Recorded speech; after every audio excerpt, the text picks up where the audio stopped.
Student, इस question में क्या कहा गया है आइए देखते हैं।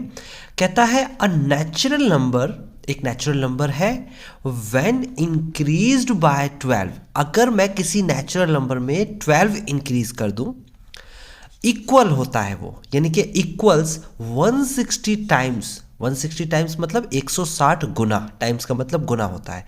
It's reciprocal. इट्स का मतलब क्या? इट्स का मतलब वही नेचुरल नंबर जिसके बारे में यहां बात की गई थी।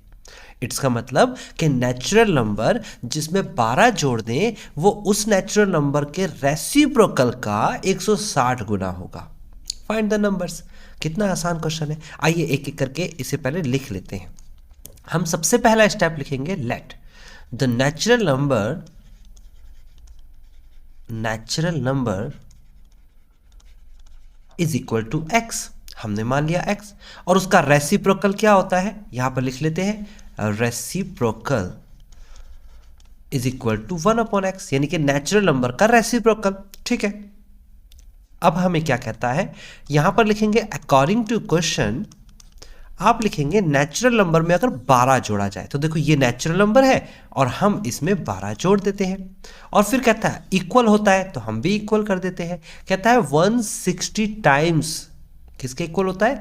160 टाइम्स ऑफ इट्स रेसिप्रोकल, यानी कि हम पहले तो रेसिप्रोकल कर लेते हैं। और 160 टाइम्स कौन है? 160 टाइम्स ये वाला नंबर है, यानी नेचुरल नंबर 160 गुना है अपने ही रेसिप्रोकल से। ठीक है ना, जो नेचुरल नंबर में 12 जोड़ेंगे तो कितना गुना है? 160। लेकिन अगर मैंने यहां पर 160 से मल्टीप्लाई कर दी तो फिर ये अनबैलेंस्ड हो जाएगा। इसे बैलेंस्ड बनाने के लिए, यानी कि इक्वल करने के लिए क्या करना होगा? हमें मल्टीप्लाई करना होगा 160 से, जो इसने कहा है कि 160 गुना, यानी कि 160 टाइम्स नेचुरल नंबर है, तो हम उसके रेसिप्रोकल में 160 टाइम्स कर देंगे।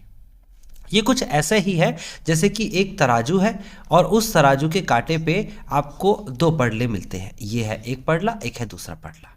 यहां पर मैं कहता हूं कि पहले वाले में मान लीजिए कि 4 kg, 4 किलो की शुगर है, 4 kg, और दूसरे वाले में जो है वो दे रखी है आपको यहां पर 1 kg शुगर।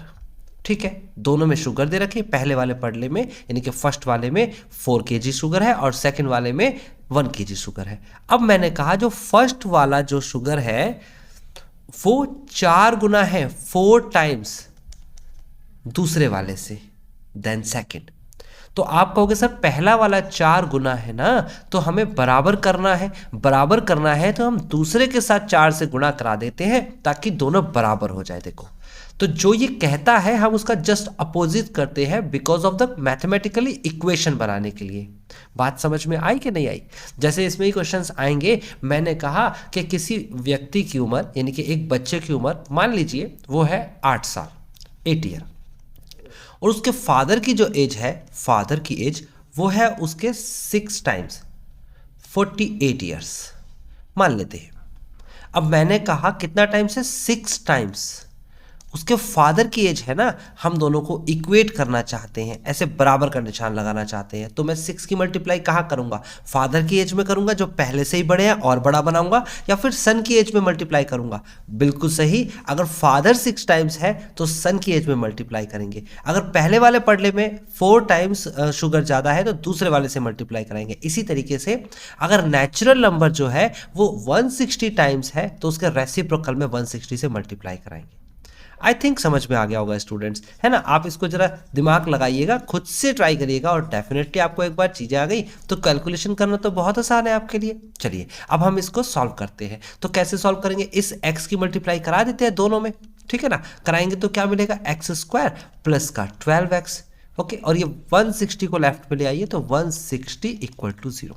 अब आपको ऐसी संख्या ढूंढनी है जिसकी मल्टीप्लाई करें, देखो 160 की मल्टीप्लाई पहले 1 में करेंगे, जिनकी मल्टीप्लाई करें तो आंसर 160 आ जाए, और उसको अगर घटाएं, देखो पीछे वाला निशान देखते हैं, मैं बार बार बोलता हूं ये बात, अगर घटाएंगे तो आंसर 12 आएगा। ऐसे कौन से फैक्टर्स होते हैं? तो हम क्या करते हैं, 160 के ही फैक्टर कर देते हैं, प्राइम फैक्टर। तो पहले 2 से करेंगे डिवाइड तो 80 आएगा, फिर 2 से डिवाइड करेंगे 40 आएगा, फिर 2 से डिवाइड करेंगे 20 आएगा, फिर 2 से डिवाइड करेंगे तो हमारे पास आएगा 10, फिर 2 से डिवाइड करेंगे तो 5, और फिर 5 से डिवाइड करेंगे तो 1। बेसिकली हमारा आंसर आया। तो अब हमें क्या करना है? 5 2 ज़ा 10, 10 2 ज़ा 20, 2 2 ज़ा 4, 4 2 ज़ा 8। अब जरा सोचो, दिमाग लगाओ, एक तरफ मैंने 20 लिखा, एक तरफ मैंने 8 लिखा, अगर दोनों को घटाएंगे तो कितना आएगा? जरा दिमाग लगाओ ना बेटा। यहाँ पर अगर मैंने 20 लिख दिया और यहाँ पर 8, ऐसे दो नंबर ढूंढने थे जिनकी मल्टीप्लाई करें तो 160 आया, तो 20 इंटू 8 इज इक्वल टू 160। आप मल्टीप्लाई करके देख लो, और जिसको घटाएंगे 20 में से 8 को लेस करेंगे तो 12 आएगा। यस, मुझे वो दो नंबर्स मिल गए। अब मुझे क्या करना है? अब मुझे क्वेश्चन को कॉपी करना है। जैसे कि पहले लिखना है एक्स स्क्वायर, फिर लिखना है प्लस, फिर ये 12 को नहीं लिखना है, 12 की जगह पर मुझे लिखना है 20 और प्लस माइनस का 8, फिर x लिखना है, फिर माइनस, फिर 160 इक्वल टू 0। मैंने पूरा का पूरा क्वेश्चन कॉपी कर लिया, बस मैंने 12 को स्प्लिट कर दिया। ये वाला 12 था, इसको 20 माइनस का 8 लिख दिया। समझ में आया मिडिल टर्म स्प्लिट क्या होता है? ठीक है, अब मेरे को x के अंदर मल्टीप्लाई करा देनी है, तो आ जाएगा एक्स स्क्वायर प्लस का 20x माइनस का 8x माइनस का 160 इक्वल टू 0। नाउ यहां में से कॉमन ले लेंगे, पहली दो टर्म्स में से और दूसरी दो टर्म्स में से कॉमन ले लेंगे, तो क्या आएगा कॉमन? जरा देखें, पहली दो टर्म्स में से x कॉमन आ रहा है स्टूडेंट, है ना, तो हम क्या लिखेंगे? x प्लस का 20। कॉमन का मतलब डिवाइड होता है, ये बात हमेशा याद रखें। दूसरी दो टर्म्स में से माइनस का 8 कॉमन आ रहा है, माइनस का 8 कॉमन लेंगे तो कितना बचेगा? x प्लस का 20 बचेगा। आप देख सकते हैं मैंने 8 से यहां भी डिवाइड किया है, 8 से यहां भी डिवाइड किया, और माइनस कॉमन लिया तो अंदर वाला निशान प्लस का हो गया। ये देखो यहां पर प्लस है, बाहर माइनस है क्योंकि, ठीक है ना। ओके, ये दोनों संख्या सेम है, बिल्कुल सेम ही आनी चाहिए। x प्लस का 20 और उसके बाद x माइनस का 8 इज इक्वल टू 0। नाउ ये दोनों में से एक बाहर ले लिया, बचा क्या? x बचा, माइनस का 8 बचा।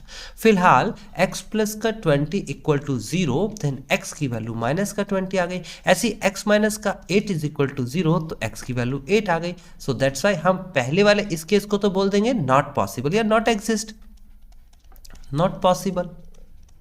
अब पॉसिबल क्यों नहीं है सर? माइनस का पॉसिबल क्यों नहीं है? क्योंकि नेचुरल नंबर कभी नेगेटिव नहीं होता ना, ये तो नेगेटिव में आ गया। नेचुरल नंबर तो स्टार्ट ही 1 से होता है, ये कंडीशन पॉसिबल है। तो आपसे पूछा क्या जा रहा था? फाइंड द नंबर लिखेंगे। सो द नेचुरल नंबर या द नंबर, नेचुरल लिख लेते हैं, नेचुरल नंबर इज 8। वो नेचुरल नंबर जिसे हमने x माना था वो 8 है। और अगर इसका रेसिप्रोकल पूछ लेता तो रेसिप्रोकल क्या होगा? 1/8 होगा। फिलहाल नहीं पूछा तो आप यहीं तक आंसर देंगे। आई होप स्टूडेंट आपको ये क्वेश्चन अच्छे से समझ में आया होगा। जब भी कभी स्टेटमेंट वाले क्वेश्चन आपको दिखे, सबसे पहले स्टेटमेंट को पढ़ के उस जैसी सिचुएशन को ऐसे बनाना होता है, देन उसके बाद नेक्स्ट पार्ट आता है उसके सॉल्यूशन को करना। सॉल्यूशन करते वक्त आपकी अपनी कैलकुलेशन होती है, मैं डिटेल में कराने की कोशिश करता हूं जिससे कि हर स्टूडेंट सीख सके, लेकिन अगर आपको शॉर्टकट आता है तो आप कैलकुलेशन में अपना ही तरीका अपनाएंगे। अगर आपको कंप्लीट कोर्स देखना है, अगर आपको और अच्छे अच्छे क्वेश्चंस जानने हैं तो डिस्क्रिप्शन पे जाइए, वहाँ PDF भी अवेलेबल है, पूरा का पूरा प्लेलिस्ट भी अवेलेबल है। प्लेलिस्ट का लिंक है, आप देखेंगे और एंजॉय करेंगे स्टडी। ओके स्टूडेंट्स, मिलते हैं अब नेक्स्ट